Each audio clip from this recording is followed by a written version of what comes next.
যারা মাজার ভাঙতেছে তারা কি মাজার ভাঙতেছে না নিজের কপালে কুড়োল মারতেছে? জোরে কম।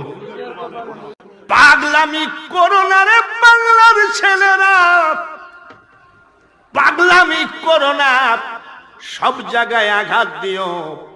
এই বাংলার জমিনে ইসলাম তাবলিগ জামাত আনে নাই, আওয়ামী লীগ আনে নাই, বিএনপি আনে নাই, জাতীয় পার্টি আনে নাই, আমার মতন বিজনেসম্যান বক্তা ইসলাম আনে নাই।